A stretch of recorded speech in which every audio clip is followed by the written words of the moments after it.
उपासना समर्पण योग डे 8। आइए, मन से छीनकर प्रधानता आत्मा को दीजिए। तो इसे किस तरह से देना है? ध्यान तो है ही है। आइए, गुरुदेव क्या कहते हैं। अंतरात्मा को जानने का एक ही उपाय है कि उसके विषय में सदा जिज्ञासु एवं सचेत रहा जाए। जो जिसके विषय में जितना अधिक जिज्ञासु एवं सचेत रहता है, वह उसके विषय में उतना ही गहरी खोज करता है और निश्चय ही एक दिन उसे पा लेता है। अपने आत्मा के विषय में अधिक से अधिक जिज्ञासु एवं सचेत रहिए। आप अपने आत्मा से परिचित होंगे, वाणी में यथार्थ सुख शांति के अधिकारी बनेंगे। अंतरात्मा को जानने के एक ही उपाय है कि हमें जिज्ञासु रहना है, अंतरात्मा के बारे में जिज्ञासु रहना है और सचेत रहना है। हर कर्म जो हमारे इर्द गिर्द होती है, हम जो करते हैं, ये सारे अंतरात्मा को आगे बढ़ाने वाले है या देह को आगे बढ़ाती है। इस पर सचेत रहे, जिज्ञासु रहे और जहाँ जहाँ जैसे हमें जानने को मिलती है, जिस चीज़ पर हम जिज्ञासु रहते हैं, तो प्रपंच की शक्ति उस चीज़ को आपका सामने ले आती है। तो वही शक्ति आपको उसको पहचान करने में भी मदद करेगी। तो मन में वो जिज्ञासु हर चीज़ पे रहना है, किसी चीज़ को हासिल करना है। तो इंक्विजिटिवनेस जिसे कहते हैं, वो रहने से ही हम मंजिल तक पहुंचते हैं। गुरुदेव आगे कहते हैं, मनुष्य जो काम करता है वह अधिकतर कर्ता अंतः प्रेरणा से ही है, किंतु वह अंतः प्रेरणा अंतरात्मा की नहीं होती, वह होते हैं मन की, जो कि स्वभावतः पथगामी है। चंचल, निरंकुश एवं उच्छृंखल मन मनुष्य के लिए यातना का महामोल है।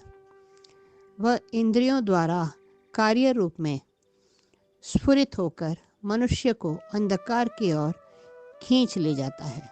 अब कभी हमें लगता है कि हम लोग जो करते हैं वो हमारी अंतर प्रेरणा है, मगर वो मन की जो है, अंतर मन की वो प्रेरणा होती है, उससे भी परे है आत्मा। जब तक मनुष्य उस श्रृंखल मन की प्रेरणा से गतिशील होता रहता है, तब तक निरंतर ऐसे मार्ग पर ही चलता रहता है जिस पर दुख, द्वंद्वों एवं शोक संतापों की कंटकी झाड़ियाँ उगी रहती है।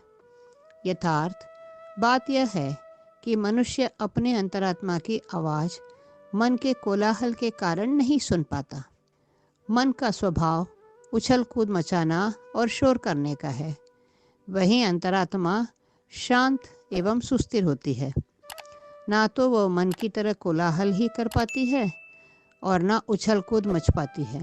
अपने इसी चपलता के कारण ही मन मनुष्य की अंतरात्मा से आगे बढ़ा रहता है और उसे तरह तरह की अवांछनीय प्रेरणाएं दिया करता है। आवाज़ में प्रबलता एवं निर्देश में शासन का भाव रखकर मन मनुष्य को शीघ्र ही अपने अनुकूल प्रभावित कर लेता है। हठपूर्वक उसे अपना आज्ञापालक बना लेता है। जब शुद्ध बुद्ध एवं शांत आत्मा कभी भी मनुष्य से किसी बात की दुराग्रह नहीं करती है। आत्मा की तो यह आदत ही है, क्योंकि वो कभी किसी गलत चीज़ों की दुराग्रह नहीं करती है, क्योंकि वो उस ईश्वर, उस परमात्मा का अंश है।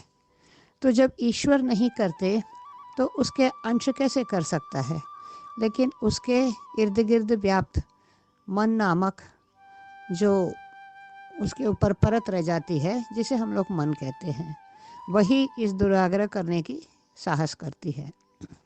अंतरात्मा के जिज्ञासु को चाहिए कि मन के कोलाहल की ओर से कान बंद कर अंतरात्मा की आवाज़ सुनने का अभ्यास करे। जिस दिन वह अंतरात्मा का निर्देश सुनने और उसका पालन करने लगेगा, निश्चय ही उस दिन से यथार्थ सुख शांति का अधिकारी बन जाएगा।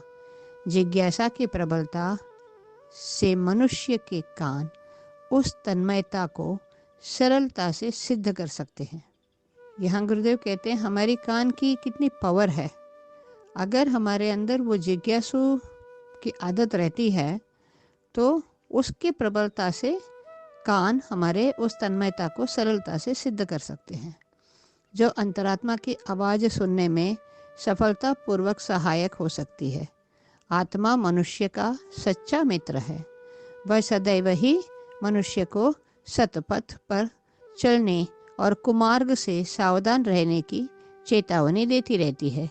मनुष्य वास्तव में उसकी आवाज़ सुनना चाहे तो ध्यान देने से उसी प्रकार सुन सकता है जिस प्रकार बहुत सी आवाज़ों के बीच भी उत्सुक शिशु अपनी माँ की आवाज़ सुनकर पहचान लेता है। अब यहाँ ये कहते हैं गुरुदेव, अंतरात्मा की आवाज़ की पहचान कैसे होनी चाहिए।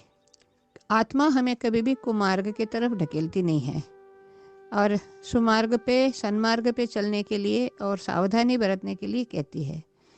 हमारी कभी कभार हम लोग कुछ काम करने जाते हैं, अब छोटा बच्चा भी जो काम नहीं करना है उस काम को करने जाता है, तो उसका बच्चे का मन भी लेकिन उसके प्रति विरुद्ध में बताता है, ये मत करना है, ये गलत है।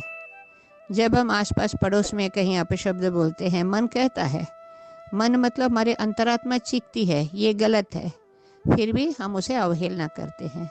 अगर उसे अवहेलना ना कर हम अगर उसे सुनने के लिए ज़्यादा हमारे अंदर कोशिश रहती है तो अंतरात्मा की आवाज़ को हम अच्छी तरह से समझ सकते हैं।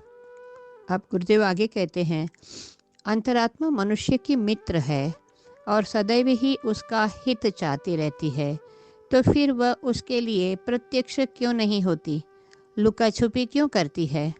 यह प्रश्न किसी भी व्यक्ति के मस्तिष्क में उठ सकता है। इसका सीधा सा उत्तर यही है कि आत्मा सदा सर्वदा प्रत्यक्ष ही रहती है, किंतु यह मनुष्य का ही दृष्टि दोष है कि वह उसे देख नहीं पाता। सूर्य सदैव प्रत्यक्ष है, पर उसके तथा दृष्टि के बीच में कोई व्यवधान आ जाए तो सूर्य उसके लिए अप्रत्यक्ष ही है।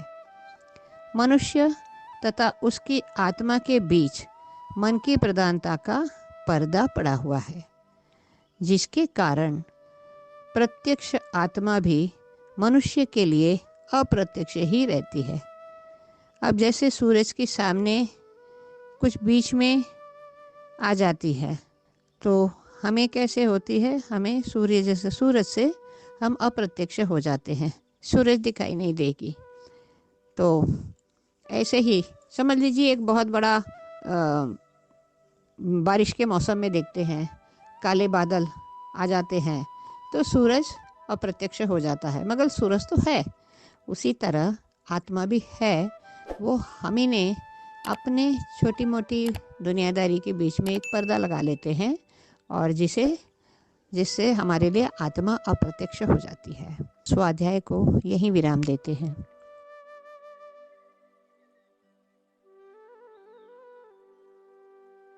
हमारे YouTube चैनल को सब्सक्राइब करें और बेल आइकन को दबाकर ऑल पर क्लिक करें ताकि नोटिफिकेशंस आपको मिलती रहें।